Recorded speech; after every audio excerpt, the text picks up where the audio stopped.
All right, well, for all of you lockers,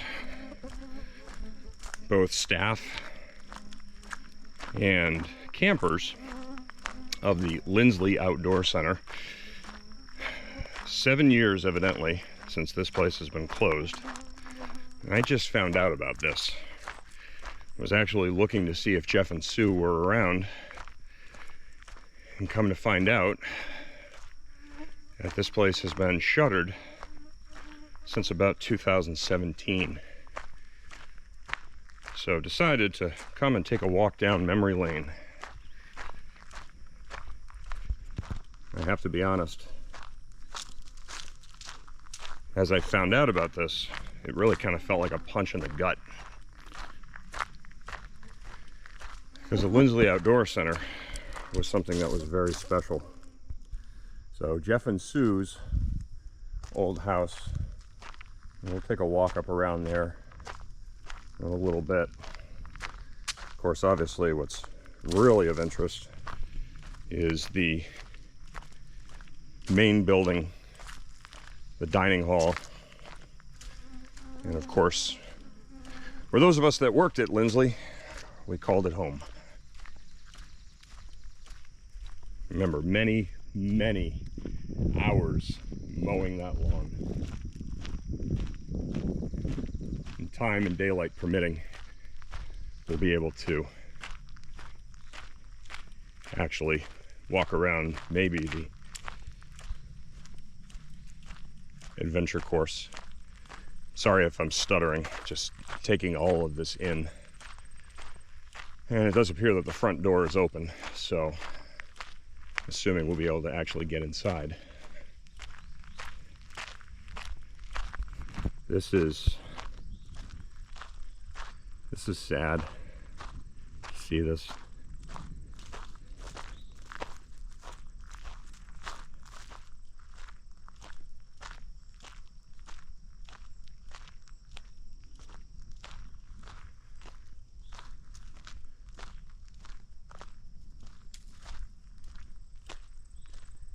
And there's the sign, the Linsly Outdoor Center.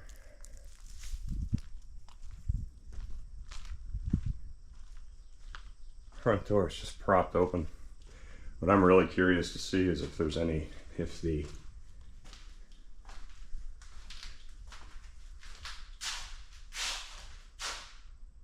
wow.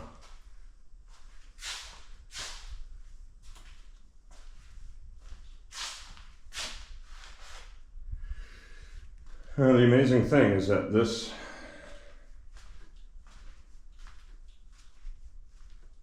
would still be a very usable building.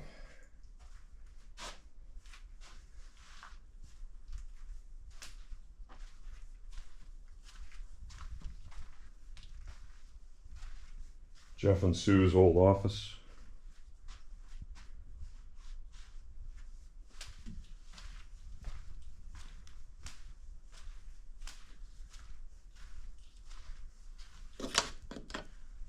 My old bedroom, actually.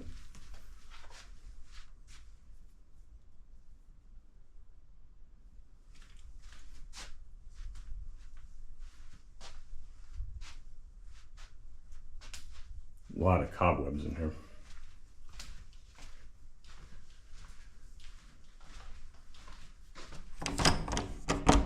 Another bedroom, that one's locked.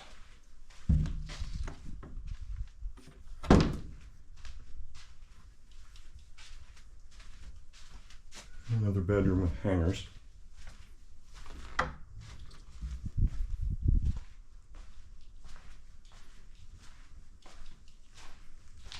course, the back door. I'm really surprised that the state park hasn't secured all of this. This is where all the camping equipment used to be stored. Staff bathroom. Still some hand soap there. Kind of interesting.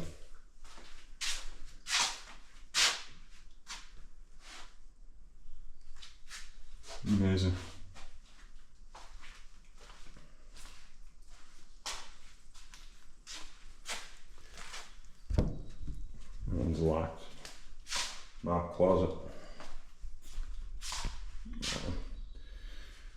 Notice all the paint peeling off the walls.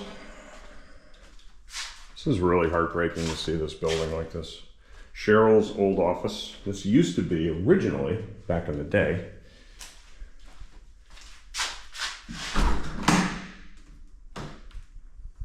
I was kind of afraid to see what you'd find in here. Back in the day, this was actually where there was a landline for staff.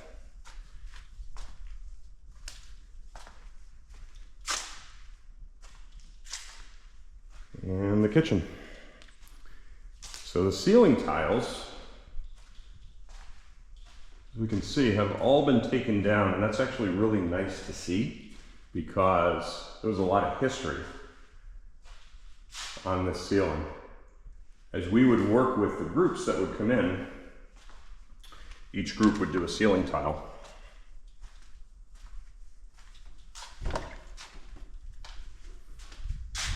This is actually a overflow room for staff. I used to stay in there a couple of times. All the caving equipment closet. I know that's dark. You're not gonna be able to see that. Spent a season in here.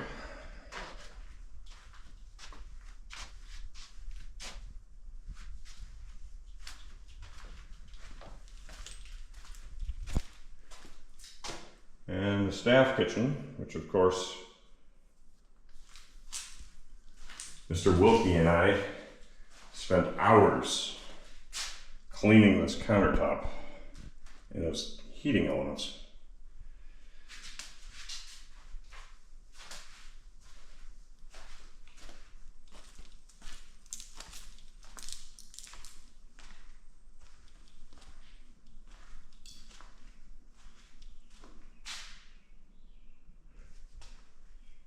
Many, many, many, many, many fires in that fireplace. Pool table still here. This was Mr. Heinze's room, Mr. Velazquez's room. I think the last person that was actually in there was a guy named Jim, who was hired to be the program manager.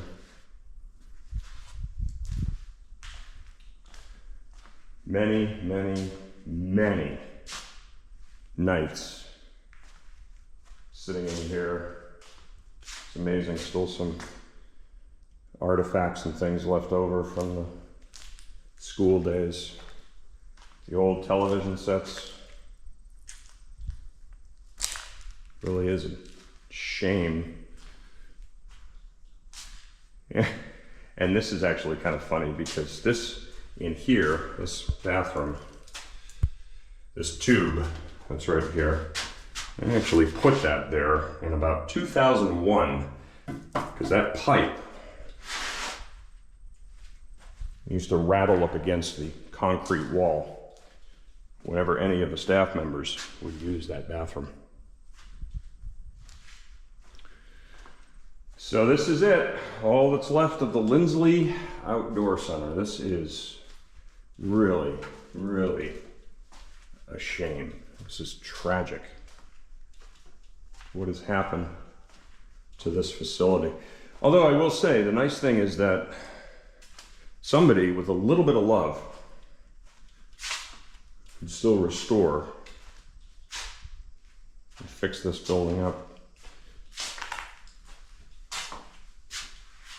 Remember cleaning this facility over and over and over again. Kind of crazy. Walking out here, all the staff cars would be parked out here.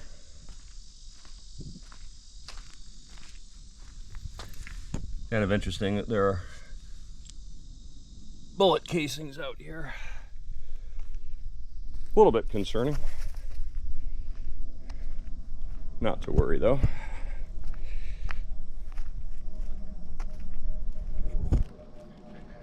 The one big thing I'm actually concerned about are the number of underground yellow jacket nests that are around here. This place was loaded with underground yellow jacket nests. Plane going overhead, if you remember, in the direct flight path, both incoming and outgoing for Pittsburgh International Airport. That's where all of the field equipment was stored, right there. Doors open. I don't know if you can see inside. Of course, all the field equipment, low ropes course equipment, all that stuff has been removed. I would assume that the school probably took that.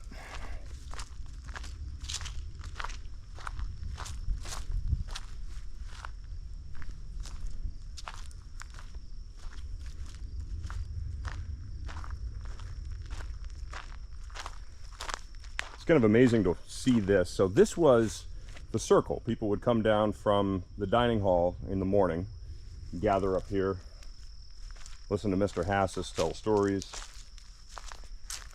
And to be honest with you, the most heartbreaking thing about this is to think about how many hours we spent shoveling and raking wood chips. And now look at it, just all grown in. As we come down the horseshoe, the girls' dorm over there, we'll take a peek in there. We have the chapel right there, and the old boys' dorm. It's right over there.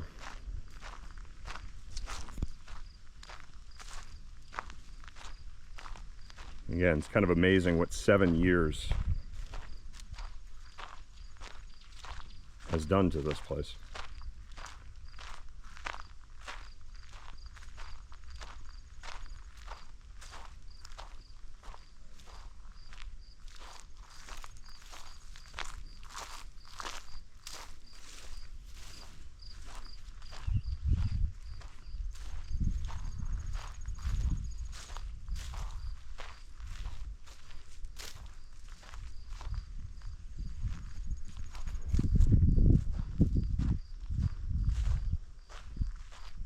You can see inside what used to be the bathroom there. This door is ajar, so we'll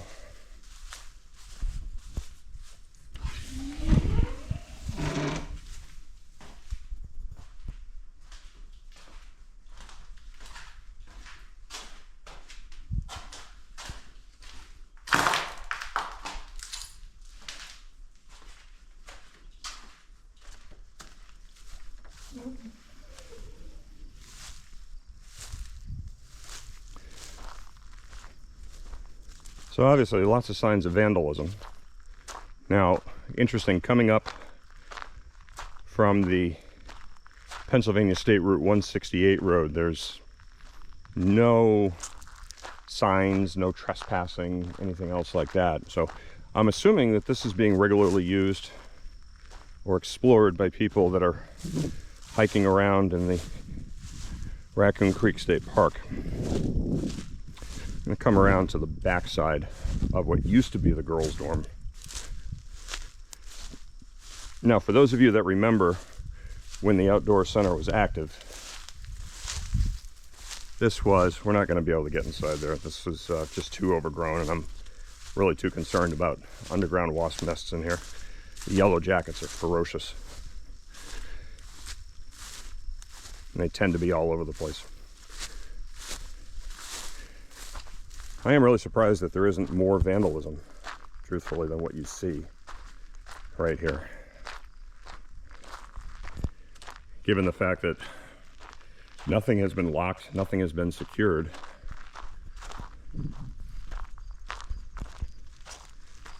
I am not going to walk across that field.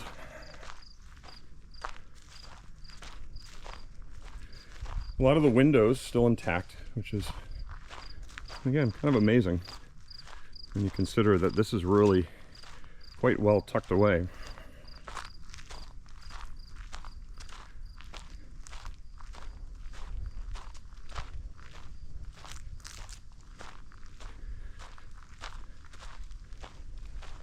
I have to say that the last time that I was here, I actually broke my leg clearing brush.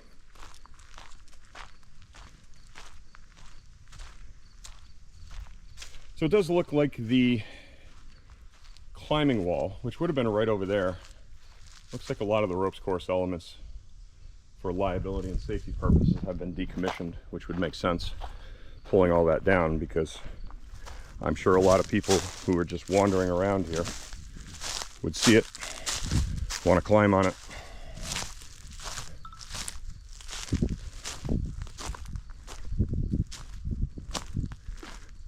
So this was the chapel.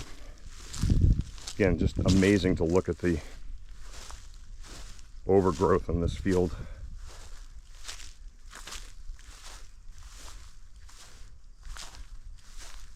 And this building may be locked, I don't know. This is where all of the ropes course equipment was kept. So this is where the, oh, this is open. Oh wow, look at that. So still actually have a lot of the artifacts that were in here. Vertebra, deer skulls, all that. So all the kids would come down here and do all of their outdoor programs.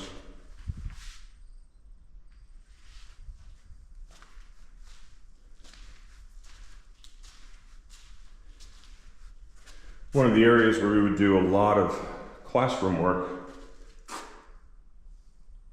especially during the fall season when it would get cold and we would get that freezing rain that would come in. And this is the chapel. All of the equipment used to live in here. All the guidelines for the ropes. Which ropes go to which element.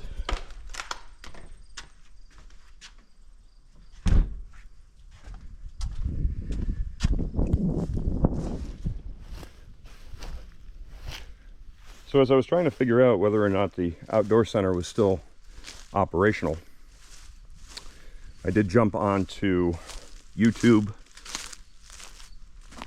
and I just did a really quick Google search for Raccoon Creek State Park abandoned.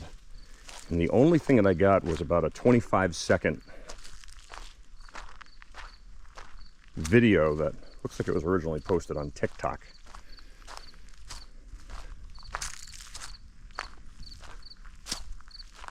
They showed the outside of the administration building, the kitchen, the cafeteria, everything else like that. They showed a little bit of the inside of the boys' dorm.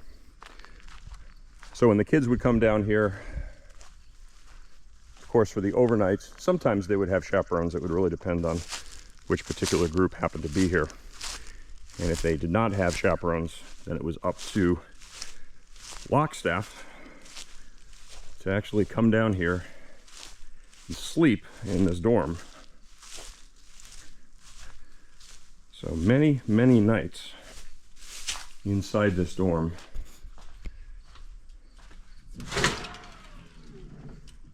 And as a matter of fact, I can recall several times where we actually had steaks right here on this grill or on this fireplace. We had a fire going one night that was so just enormous. There were actually flames coming out of the ceiling. I remember a school group, they wanted to do steaks and cigars. So got in the car, jumped down to the Kroger's down in Weirton, West Virginia, to go in there and get steaks. And this is blackboard. Actually kind of surprised that these fire extinguishers are here and that there hasn't been more damage. This is really not a lot of damage considering everything. So this was one of the staff rooms that was here, chaperone room. And this was the second chaperone room. This is actually the one that I wound up staying in quite a bit. And what was nice was that this one had its own bathroom here. And the shower here was pretty good. But if you ever had a chance to use the staff shower in the girls' dorm, that was something that was really a thing of legend. It was one of the most amazing showers. So come down here, these double doors. This is where the kids' dorm would be. This is going to be kind of dark in here. A little bit concerning that there's bottles of lighter fluid around here. But this was the boys' dorm. Still have the bunk beds, the pins for those bunk beds. I remember every single time, by the way, this is the age-old question. I don't know, depending on my mood, either or, sometimes both. Definitely not that. This was, every time these kids would leave, we would have to come in here and vacuum and clean and just defunk. It's kind of amazing the messes that 20 or 30 or 40, 50 teenage boys could create.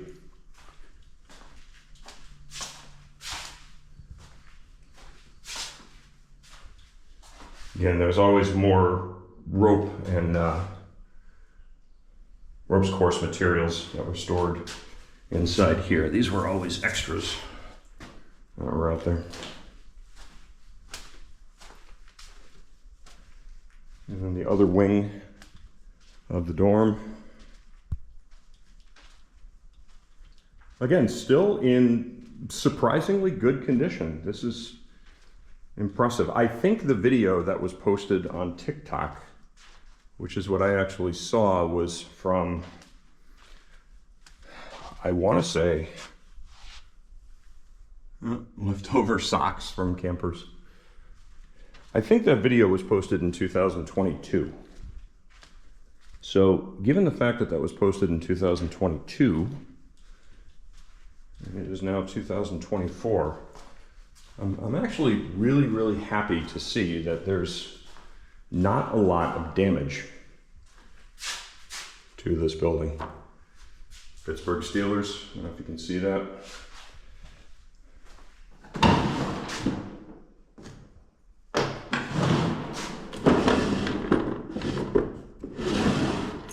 It's kind of amazing. All right, I am gonna kill the GoPro here for a little bit. I'm gonna make my way back up to the